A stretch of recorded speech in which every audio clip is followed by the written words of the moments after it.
राधे राधे। श्री कृष्ण कहते हैं, जितना त्याग करोगे उतना ही प्राप्त करोगे। लोग क्या कहेंगे? पहले दिन हंसेंगे, दूसरे दिन मजाक उड़ाएंगे और तीसरे दिन भूल जाएंगे। इसलिए लोगों की कभी परवाह मत करो। वही करना चाहिए जो आपको उचित लगता है, जिसमें तुम खुश हो। हमेशा याद रखना, ये जिंदगी तुम्हारी है, लोगों की नहीं। कभी भी कोई आपकी तारीफ करे तो नाचने मत लग जाना। ये बात हमेशा याद रखना कि तारीफ के पुल के नीचे मतलब की नदी बहती है।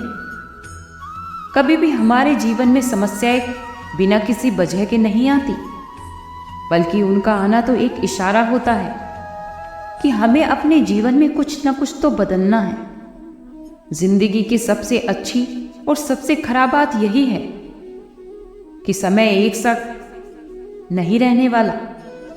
ये एक उम्र के बाद सभी लोगों को ये समझ आने लगता है कि दिन अच्छे हों या फिर खराब, दोनों ही एक न एक दिन बीत जाते हैं।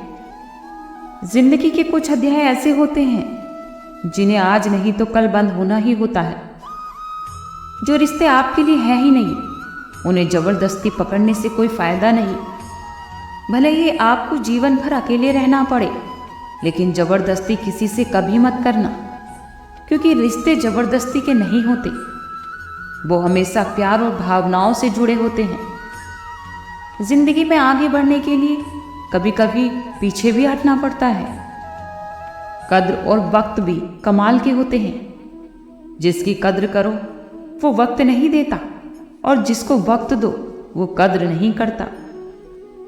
जो लोग आपकी परवाह करते हैं उनको कभी भी नज़रअंदाज मत करना। अगर आपको ऐसा लगता है कि नहीं हो सकता तो साफ मना कर दो, लेकिन कभी भी किसी को अपने लिए इंतज़ार मत कराओ। कुछ लोग जीवन में ऐसे भी होते हैं, आप चाहे उन्हें कितना ही प्यार, मान और सम्मान दो, लेकिन फिर भी आपको धोखा ही देते हैं, क्योंकि इंसान की कभी फितरत नहीं बदलती। अगर कोई आपके साथ रहना नहीं चाहता तो उसे आज़ाद करने में ही फायदा होता है, क्योंकि पकड़ के रखे गए रिश्ते में कभी सुकून नहीं मिलता। जब किसी मनुष्य को सफलता मिलती है तो उसमें अहंकार जाग जाता है, और ऐसे में वो अक्सर एक बात भूल जाता है। वो ये सोचता है कि मैं किसी के सामने क्यों झुकूं। ये इसलिए होता है क्योंकि वो व्यक्ति एक महत्वपूर्ण बात भूल जाता है कि इस संसार में उसने जो भी प्राप्त किया है झुककर ही प्राप्त किया है। अगर उसने बचपन में चलना सीखा तो इस धरती पर झुककर, गिरकर, और अगर बड़ों का आशीर्वाद लिया तो वो भी झुककर। किसान को भी फसल काटने के लिए झुकना ही पड़ता है। कोई से पानी निकालने के लिए भी बर्तन को झुकना ही पड़ता है। ईश्वर से आशीर्वाद लेने के लिए भी उसे झुकना पड़ता है। आंधियों में वृक्ष सुरक्षित कैसे रहते हैं? झुककर। सम्मान कैसे पाया जाता है? झुककर। किसी के सामने झुकने का अर्थ अपना आत्मसम्मान खोना नहीं होता, बल्कि उसका मतलब होता है विनम्रता। हम एक साधारण मनुष्य हैं, और उस आकाश की ऊंचाइयों तक पहुंचने के लिए हमें किसी पक्षी की भांति पंखों की आवश्यकता नहीं, बल्कि जितना झुकेंगे उतना ही ऊपर उठेंगे। ये बात हमेशा याद रखिए कि इस संसार में अपने जीवन का भार अपने ही कंधों पर उठाना पड़ता है, दूसरों के कंधों पर नहीं। दूसरों के कंधों पर तो केवल शव यात्रा ही चलती है। इस संसार में वही लोग जीवित हैं जो आत्मनिर्भर हैं। कभी आपने किसी कुम्हार को देखा है बर्तन बनाते हुए? वो कुम्हार पहले गीली मिट्टी को रौंदता है, फिर उसे मथता है, फिर उसी मिट्टी को चाक पर चढ़ाकर एक उचित आकार देता है।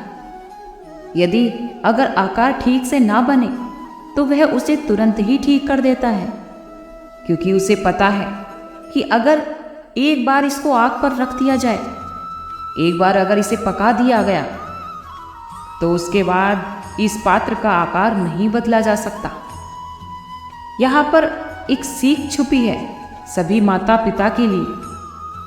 हर माता पिता को अपने बच्चों को समय पर ही श्रेष्ठ संस्कार देने चाहिए, बल्कि माता पिता को उनका विधाता कभी नहीं बनना चाहिए, बल्कि सभी माता पिता को ये प्रयास करना चाहिए कि उन्हें एक उचित दिशा दिखाओ, कभी कोमलता से, कभी प्यार से, तो कभी कठोर बनकर।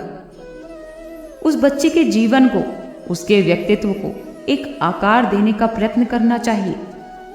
जैसे उस बर्तन का एक बार पकने के बाद उसका आकार नहीं बदला जा सकता, उसी प्रकार आयु बढ़ने के पश्चात अपने बच्चों के संस्कार नहीं बदले जा सकते। ईश्वर ने बेलों को खड़े रहने की शक्ति नहीं दी, यह शक्ति दी तो वृक्षों को। इसीलिए तो बेल वृक्ष का सहारा लेकर खड़ी रहती हैं, उसी पर फलती हैं। बेल भी दो प्रकार की होती हैं, एक तो वो जो उस वृक्ष पर खिलती हैं, पुष्प उगाती हैं, खुद भी सुंदर दिखती हैं और उस वृक्ष को भी सुंदर बनाती हैं, और दूसरी वो बेल होती हैं जो उस वृक्ष को पूरी तरह सुखा देती हैं, उसके प्राण शक्ति को उससे सोख लेती हैं और बाद में खुद भी मुरझा जाती हैं। याद रखिए, अगर कोई व्यक्ति हमेशा आपके साथ खड़ा रहा, सदैव उसने आपकी सहायता की, और यदि आप उसके साथ छल करोगे तो आपका पतन निश्चित ही है। इसीलिए ऐसा कभी मत करना। अब जैसे देखिए, एक पौधा है और मैं उसे बहुत प्रेम करती हूँ, और उसी प्रेम में अगर मैं उसे दिन में 6 बार पानी दूं, तो क्या इसका विकास अच्छे से होगा? क्या वो इसके लिए अच्छा होगा? कभी नहीं, बल्कि इसकी जड़ें अधिक पानी के कारण जल जाएंगी, गल जाएंगी, बल्कि इसमें जो पानी सोखने की शक्ति है वो समाप्त हो जाएगी। तो जरूरी क्या है? जरूरी है सही मात्रा में ही इसको जल दिया जाए, और जरूरी है कि उचित समय के बाद ही इसको जल दिया जाए। इसके लिए उसे सूर्य का ताप भी सहना होगा। जरूरी है कि हर कार्य मर्यादा में ही होना चाहिए, और इसी प्रकार की भूल अधिकतर हर माता पिता कर बैठते हैं। अपनी संतान से इतना प्रेम करते हैं और उसी कारण संतान की हर आवश्यकता को पूरी करते हैं, हर एक वस्तु उसको ला कर देते हैं, और ऐसा करने से ही उस बच्चे के विकास में स्वयं ही बाधा बन जाते हैं। ऐसा नहीं करना चाहिए, क्योंकि ये यात्रा संतान की भी है। उसे भी तो जीवन में आगे बढ़ना है, बहुत कुछ करना है, बहुत कुछ सीखना है, उसे अपने बल पर कार्य करने हैं, तो उसे करने दो। आपको एक बहुत महत्वपूर्ण बात बताऊंगी जो आपको याद रखनी है। प्रेम और शत्रुता अगर बहुत ज़्यादा है तो वो हमेशा घातक ही होती है।